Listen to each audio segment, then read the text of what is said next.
अस्सलाम वालेकुम नाजरीन, आप देख रहे हैं पाक टीवी 24। मैं हूं आपका मेज़बान सकलैन ज़फ़र अमाना। नाजरीन, आज मैरियट होटल में रजीम चेंज कॉन्फ्रेंस हुई जिसमें इमरान खान साहब ने जिनकी सरबराही की।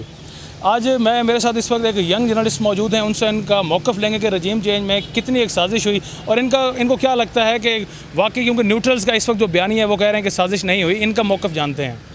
सबसे पहले तो बहुत शुक्रिया। जहाँ तक बात है कि साजिश हुई है या नहीं हुई, इस पे तो जब तक कोई मैं कहता हूँ कि तफ्तीश नहीं हो सकती, कोई कमीशन नहीं बन सकता, तो मैं कोई अपनी राय नहीं दे सकता कि साजिश हुई है या नहीं। अगर इमरान खान का वो बयानिया जिसको वो लेकर चल रहे हैं और जिसके ऊपर आज का ये सेमिनार मुनक्कद हुआ है, उसकी मैं जल्दी से आपको तफसील बताता चलूँ। तो जो मुझे ये बात एक पहली बार जो मुझे अच्छी लगी वो तासुर ये मिला कि जिस तरह कहा जाता था कि इमरान खान के पास कोई ऐसा नैरेटिव नहीं है जो वो कह सकें, आवाम को अपनी कारकर्दगी बता सकें। 3 साल 8 महीने की जो उन्होंने हुकूमत की है, इसलिए उन्होंने एक साजिश का नैरेटिव अपनाया है, इसलिए उन्होंने एक अमेरिकी मरासले का नैरेटिव अपनाया है। तो इमरान खान साहब ने आज के इस सेमिनार में आपने देखा होगा कि इमरान खान साहब की जो इकोनॉमिक टीम के जो सरबराह हैं शौकत तरीन साहब, उन्होंने भी बात की। उन्होंने स्लाइड्स पे बड़ा डिटेल से बताया कि किस तरह उनकी जो हुकूमत थी उसमें इकोनॉमी कितनी बूस्ट मिला। उसके अलावा फवाद चौधरी साहब ने अलग से बात की, बिलखुसूस जो एनर्जी मिनिस्टर थे हमाद अज़हर साहब, उन्होंने बात की, शीरी मज़ारी ने बात की, या इसके अलावा अर्शी शरीफ साहब को भी इन्वाइट किया गया था। मीडिया के रोल के ऊपर उन्होंने बात करना थी।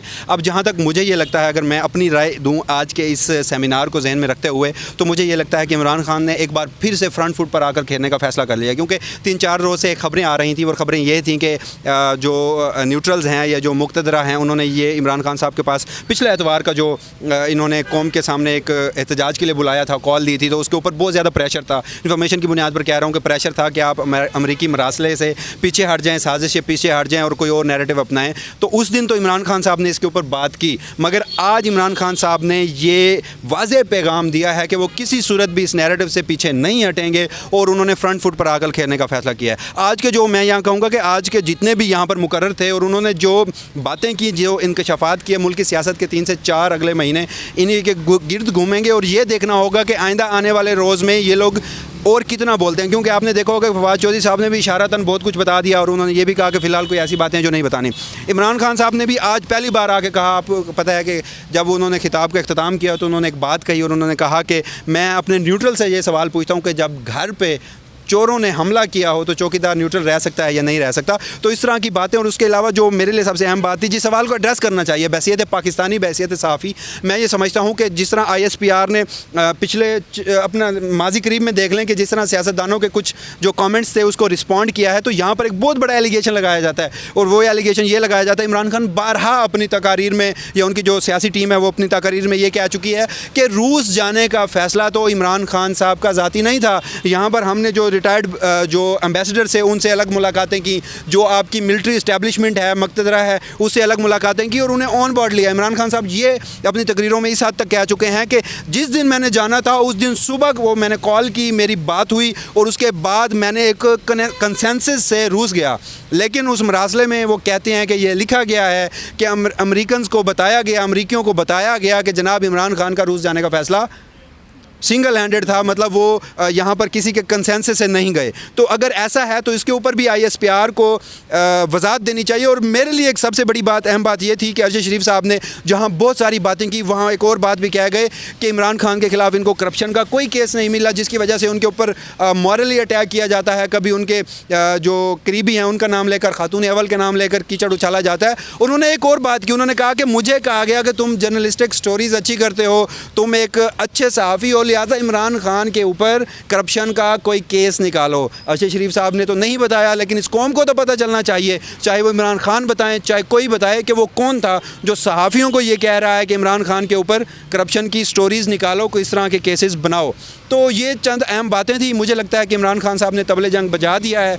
आने वाले दौर में मज़ीद अग्रेसिव खेलेंगे, इसी ख़त के ऊपर, इसी मरासले के ऊपर खेलेंगे। और मैं ये समझता हूँ, आपने एक सवाल किया था कि इस पर मरासले के ऊपर मेरी क्या राय है। जब तक कोई जुडिशल कमीशन नहीं बनता तब तक तो मेरी कोई राय नहीं, मगर मैं ये ज़रूर कह सकता हूँ कि जिस तरह मुस्लिम लीग नून के रहनुमा खुर्रम दस्तगीर, जिनके बयानात का आज इस सेमिनार में बारहा जिक्र हुआ, उसमें भी वो कह चुके हैं महंगाई भी कोई मसला नहीं था और इसके अलावा हमने निकालना इसलिए था कि एक ऐसी तैनाती होनी चाहिए थी। और मैं ये समझता हूँ अंदर भी मुतालबा हुआ, शीरी मज़ारी साहबा ने भी मुतालबा किया और बहसियत पाकिस्तान में बहसियत सहाफ़ी मेरा भी ये मुतालबा है कि इसके ऊपर भी तहकीकात की जाए कि क्या आखिर इमरान खान साहब उसी इदारे में से किसी को आर्मी चीफ़ लगाना चाहते थे, तो वो कौन आर्मी चीफ़ था कि जो इतना बड़ा साजिश कर सकता है इमरान खान साहब के साथ मिलकर, जो बातें जितनी भी खुर्रम दस्तगीर साहब ने की। तो आज उनका भी बारहा जिक्र हुआ और अब जो लीडर्स हैं, जो इत्तेहादी 14 जमातों के लीडर्स हैं, उनकी बातों से भी ये तासुर मिल रहा है कि महंगाई की वजह से नहीं निकाला गया। मतलब कि फिर तो कहीं ना कहीं इमरान खान का नैरेटिव सच्चा हो रहा है। अगर आप मैशत की वजह से कहा जाता है कि इमरान खान ने बारूदी सुरंगें, मैं टॉपिक से थोड़ा हट रहा हूँ लेकिन आखिरी आर्गूमेंट देना चाहता हूँ कि कहा जाता है कि इमरान खान साहब ने मैशत में बारूदी सुरंगें बिछाई, मगर अब शौकत तरीन साहब ने खुद कहा कि उन्हें न्यूट्रल्स ने बुलाया और कहा कि मिफ्ता इस्माइल साहब की मदद करो। अब स्कूक बांड जारी किए जा रहे हैं, अब वो तमाम हरबे अपनाए जा रहे हैं कि जो पाकिस्तान तहरीक इंसाफ ने किए, यानी कि इकॉनमी बेहतर थी, एक अच्छा खासा चलता हुआ मुल्क, और इसमें पॉलिटिकल इंजीनियरिंग तो हुई ना। इसमें आपकी मक़तदरा का कितना किरदार है वो हम सब जानते हैं कि पिछले 70 सालों से इस मुल्क में क्या हो रहा है, हुकूमतें आ रही हैं, ये जा रही हैं।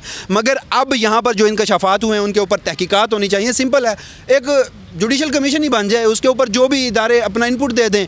आर्मी चीफ भी क्या, DGISPR अपने बारहा कह रहे हैं। आज कौमी सलामती की कमेटी की इजलास भी था, तो उससे क्या खबर निकलती है। उसके अलावा ISPR ने भी बारहा कहा कि हमें कोई मसला नहीं है, तो फिर मसला है किसे, कमीशन बना दें, दूध का दूध और पानी का पानी हो जाए। या इसके अलावा इमरान खान ने दूसरा ऑप्शन भी दिया, इलेक्शन में जाएँ और जो मुश्किल फ़ैसले हैं वो आवाम से मुंतखब एक हुकूमत आए और वो फैसले करें। सेमिनार था और इस सेमिनार में अरशद शरीफ साहब का, इमरान रियाज साहब का एक वाज़े इसमें एजेंडा है, और वो ये कहते हैं कि उन्हें वो चीज़ें पता हैं, उन्हें वो चीज़ें पता हैं जो आपको और मुझे नहीं पता। बकौल उनके, मैं उनको कोट कर रहा हूँ, उन्हें पता है कि इस मुल्क में साजिश हुई है। अरशद शरीफ साहब बारहा इसके ऊपर बात कर चुके हैं, जिसकी वजह से उन्हें बेतहाशा जो मुकदमात हैं उनका भी सामना करना पड़ा। इमरान रियाज की बातें आपके सामने हैं, आज भी वो हमारे साथ बैठे थे तो कह रहे थे कि वो अपने घर लाहौर तक नहीं जा सकते।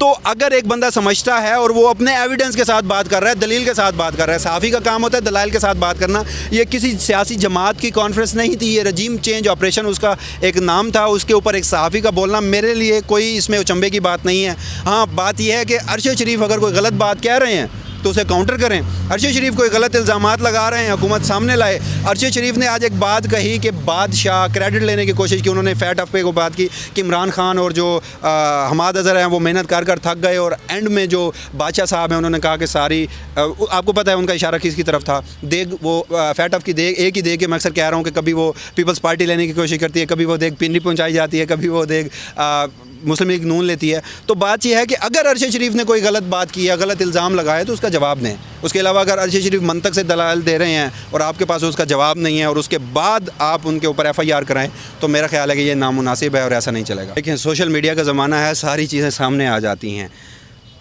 बारहा बेशतर बार आपने देखा होगा कि सोशल मीडिया पे आप ख़ुद भी रिसर्च करें, वो क्लिप्स निकाल लें कि इमरान खान की इकॉनमी के ऊपर जब इमरान खान एहसास प्रोग्राम के 14,000 दे रहा था, नजम सेठी का नैरेटिव क्या था। फिर आप अब देखें कि जब 2,000 रुपये ये हुकूमत दे रही है, उसके ऊपर नजम सेठी का नैरेटिव क्या है।